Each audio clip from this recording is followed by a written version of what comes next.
So we'll see, unfortunately, a few of those people who have bought and those properties are going to be realised in, say, late 2016 or 2017, some in early 2018, is that the valuations that they've paid for on paper won't necessarily stack up when the actual valuations get done. It's kind of a bit of the calm before the storm at the moment, isn't it? Yeah, it is a bit. As Slovenia and Macedonia split away and Croatia burned, Sarajevo remained mostly quiet. But it was merely the calm before the storm. In October 1991, the Bosnian parliament in Sarajevo began shuddering towards independence. Well, welcome to the White House. It is a pleasure to be with all of you this morning. In less than a week, this house will be overrun by thousands of kids at the Easter egg roll. So I want to get together with you for a little prayer and reflection. Some calm before the storm.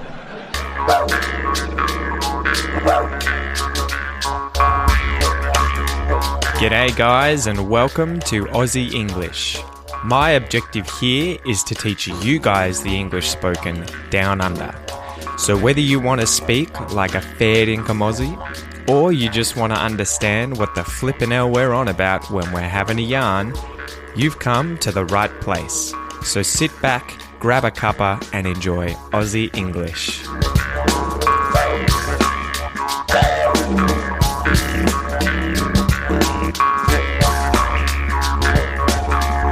G'day you mob, how's it going? Welcome to this episode of Aussie English, the number one place for anyone and everyone wanting to learn Australian English, as well as get a fair, big, large dose of Australian history, culture, news and current affairs, slang, all that jazz, right? The whole point of this podcast is not only to teach you English or to at least give you content that you can use to improve your English.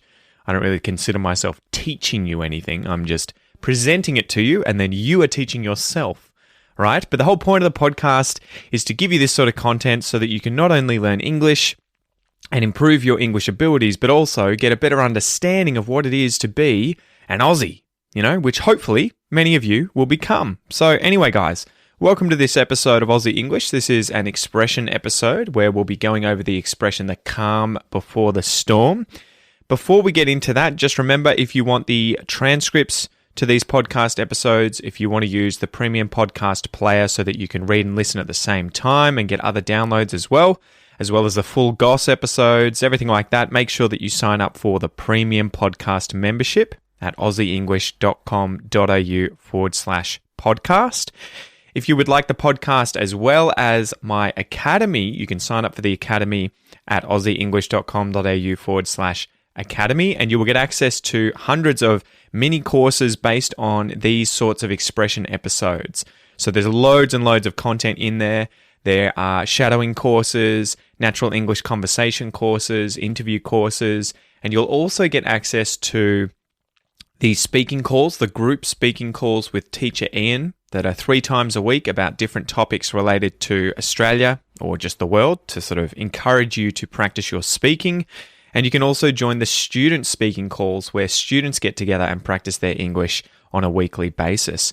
So yeah, go check that out. And besides that, guys, if you want to get my courses, go to aussieenglish.com.au/courses. You'll see my phrasal verb course, pronunciation course, Real English Discussions course, which is meant to level up your listening comprehension in a 3-month period. It's sort of an intensive course.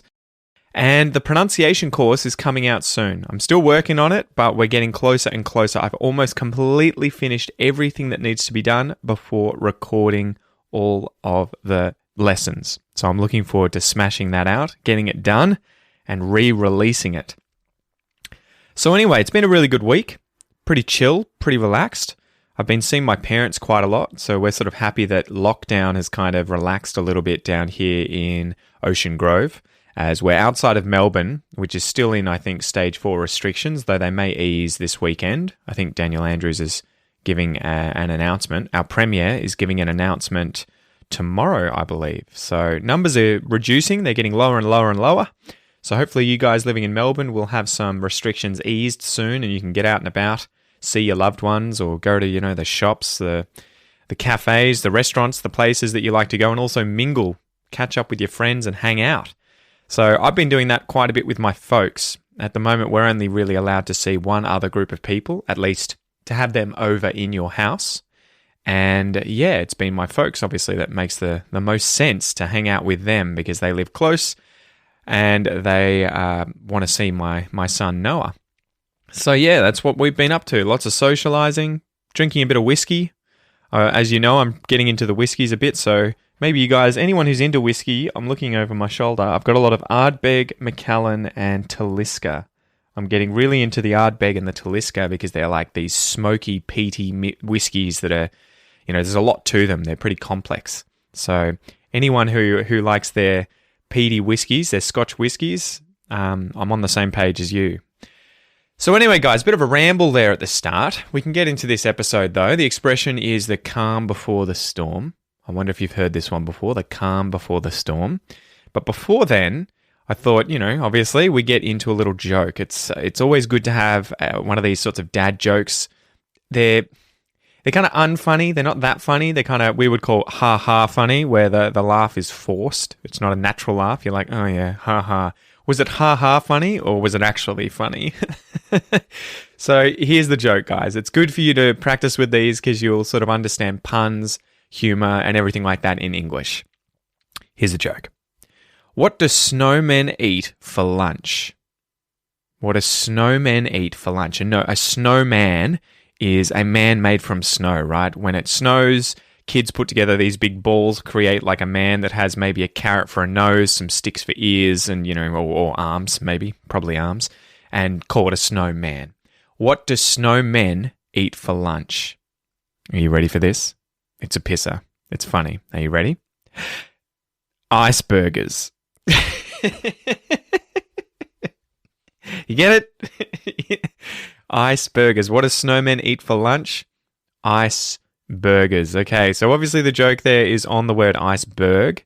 So an iceberg is a large piece of ice that is floating in the ocean, right? The Titanic hit an iceberg and sunk. And the joke here is that iceberg, sounds like burger in the word hamburger, which is something you would eat. Although iceberg is spelt I-C-E-B-E-R-G-E.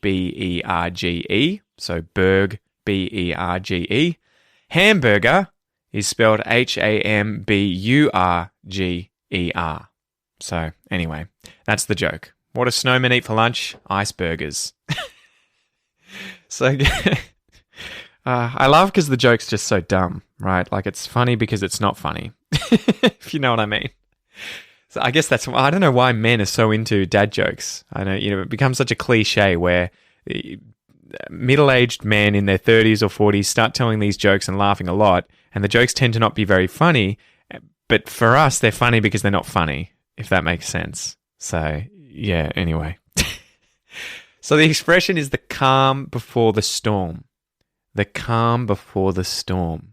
I wonder if you've heard this expression before, the calm before the storm. Before we get into it, let's define each of these words. Obviously, you'll know the, right? Calm is a noun, right? The absence of wind in this case. Something is calm. There's no wind. So it's not very windy, it's calm. But it's often an adjective, right? You could use this to explain someone as being, as not showing or feeling nervousness, anger, or other strong emotions. He's a very calm person. We can also use it as an adjective to say the day is calm, pleasantly free from wind, right? So it is absent of wind. There is no wind. It is calm today, but a calm is the absent of wind, the noun. Before, I'm sure you guys know before, right? It's the opposite of after. It's during the period of time preceding something. So before now, I was having breakfast. A storm. Again, I'm sure you guys will know what a storm is. It is a violent disturbance of the atmosphere with strong winds, usually rain, thunder, lightning, and snow, and maybe even snowmen eating iceburgers. A storm. So the calm before the storm, at least literally, is pretty self-explanatory, right? It's pretty obvious what it means. It is that period of, the lack of wind. It's very pleasant before a storm comes. The calm before the storm. That would be the literal sense of the word, the calm before the storm. We get that quite a lot down here in Ocean Grove because the cold fronts that bring with them storms come from west to east. So they kind of come from the direction of South Australia and Western Australia into Victoria. And when they come over, we sort of see them coming and it's really calm beforehand. And then as soon as they hit, the storm arrives. So we literally have many calms before storms. We have the calm before the storm because of the direction the storms come from. But figuratively, the calm before the storm is the period of unusual tranquility or stability that seems likely to presage difficult times. So that's a kind of complex way of saying it is that calm, tranquil period before something difficult. So a calm period before something bad happens, something difficult happens, okay? And I think that if we talk about the expression origin, it's pretty obvious that it originates from the weather phenomenon. You know, the calm period before a storm arrives, and we've just made that a metaphor for the calm period before a lot of difficulty arrives. So let's go through some examples, guys. How would I use the expression the calm before the storm in day-to-day English? So imagine that you work in a restaurant and your boss has a short fuse. They get very angry very easily, right? They got a short fuse. Especially when things don't go their way, they tend to get pissed off, they tend to get angry, and they lose their temper. So one day you show up to work late and you know that this will definitely set your boss off. It'll make your boss angry. However, when you show up, you don't see your boss. You don't see them anywhere. All your colleagues are there. You see all of your mates, you know, other waiters or cooks or chefs. And they give you that look of like things are about to get real. You're about to get in big trouble. You know, they look at you and you can see in their eyes a bit of fear and a warning. So while it's really quiet and your boss isn't there, it's the calm before the storm. It's that unusual tranquil period before difficulties set in, right? So when she or he arrives, you know things are going to go bad. Number 2, imagine that you might be a sailor and you're sailing your boat from Australia to New Zealand across the Tasman Sea in the Pacific Ocean. So it's renowned for its large storms, its huge swells that build up, and it's sunk many ships in the past. However, whilst you're making the transit across the ocean there, across the Tasman Sea to New Zealand, you notice that it's really calm and it's, you know, tranquil. So you think it's probably a really bad sign though and means a huge storm is to come. So it's literally the calm before the storm. And figuratively, it's the unusual tranquil period before difficult times arrive, right? Because when the storm arrives, it's going to be very difficult, you would imagine, to deal with that. Example number 3. We talk all about COVID quite often, right? It seems to be everything that anyone is talking about currently. But COVID in Australia is a great example of this expression. Around early April, May, we had our first wave of COVID cases in Australia, but it didn't get too out of hand. It didn't get too out of control. And, you know, like it did in the rest of the world, it got sort of, you know, crazy in some parts of Europe and in the US. In Australia, it was relatively well dealt with. But after the first wave, the numbers dropped a lot. And most people in authority knew that this wasn't necessarily a sign that things were over. So they started bracing themselves for the second wave to hit. So whilst the rest of us thought conditions were great and, you know, everything was in the clear, we were all going about our business, the politicians knew this was just the calm before the storm. This was the calm period before things were going to go bad with a second wave of COVID cases. It was the calm before the storm.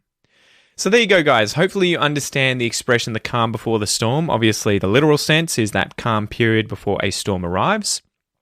But the figurative sense, the metaphorical sense, is a period of unusual tranquility and stability that seems likely to presage difficult times, right? So, yeah, the calm before the storm. So let's have a listen to those examples that we heard at the start of this episode and see if you can now understand, if you can hear how this expression is being used in the context it's being used, and yeah, understand it. Let's go. So we'll see, you know, unfortunately, a few of those people who have bought and those properties are going to be realised in, say, late 2016 or 2017, some in early 2018, is that the valuations that they've paid for on paper won't necessarily stack up when the actual valuations get done. It's kind of a bit of the calm before the storm at the moment, isn't it? Yeah, it is a bit. As Slovenia and Macedonia split away and Croatia burned, Sarajevo remained mostly quiet. But it was merely the calm before the storm. In October 1991, the Bosnian parliament in Sarajevo began shuddering towards independence. Well, welcome to the White House. It is a pleasure to be with all of you this morning. In less than a week, this house will be overrun by thousands of kids at the Easter egg roll. So I want to get together with you for a little prayer and reflection. Some calm before the storm. Good job, guys. Now let's go through the listen and repeat exercise as usual. So this is your chance to practice your pronunciation. Find somewhere quiet where you can sit down, away from people, and you can speak out loud and practice your pronunciation. Whether that's Australian English specifically and you're working on an Australian accent or sounding more like an Australian speaker, or whether you're working on any other accent that you're interested in perfecting, that's cool too. Just use the words then as prompts to practice that accent, okay? Anyway, let's go. The calm. The calm before. The calm before the. The calm before the storm. The calm before the storm. The calm before the storm. The calm before the storm. The calm before the storm. I thought it was the calm before the storm.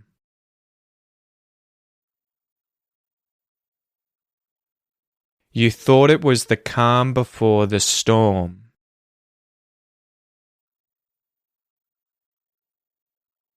He thought it was the calm before the storm.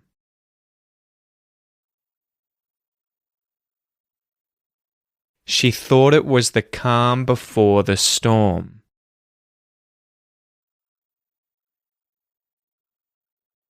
We thought it was the calm before the storm.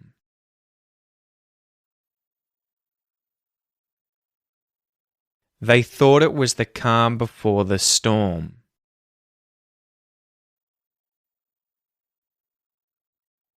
It thought it was the calm before the storm.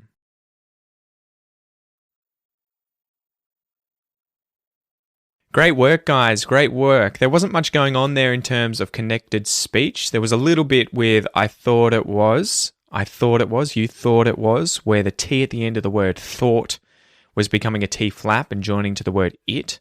I thought it. But there was a lot of reductions going on, more so than, say, connected speech.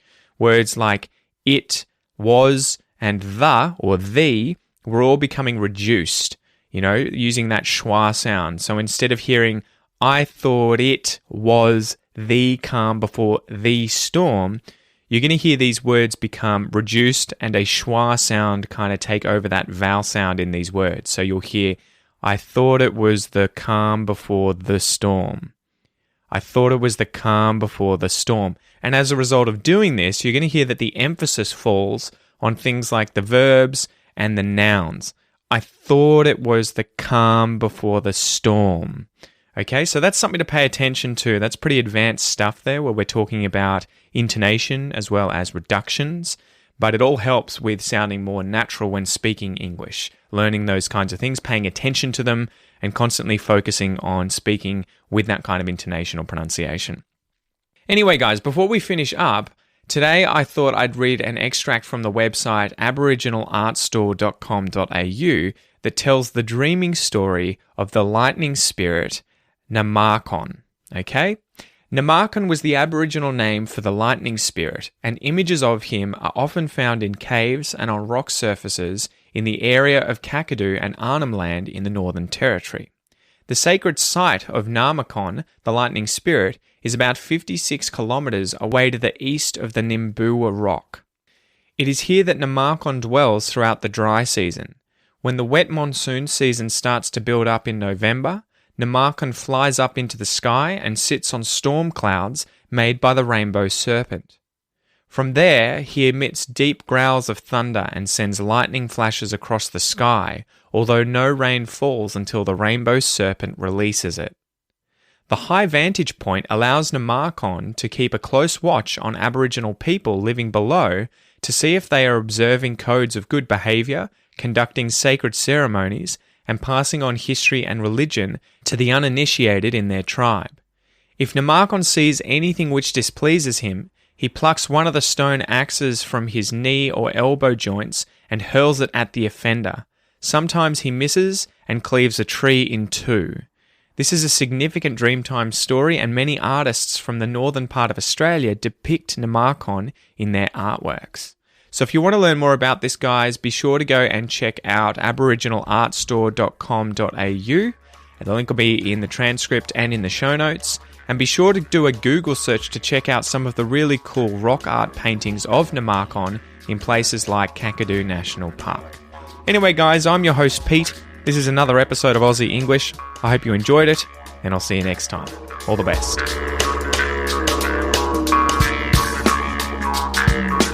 G'day, mate. Thanks for listening to the Aussie English podcast. If you'd like to boost your English whilst also supporting the podcast and allowing me to continue to bring you awesome content, please consider joining the Aussie English Academy at www.aussieenglish.com.au. You'll get unlimited access to the premium podcast as well as all of my advanced English courses, and you'll also be able to join 3 weekly speaking calls with a real English teacher. Thanks so much, mate, and I'll see you soon.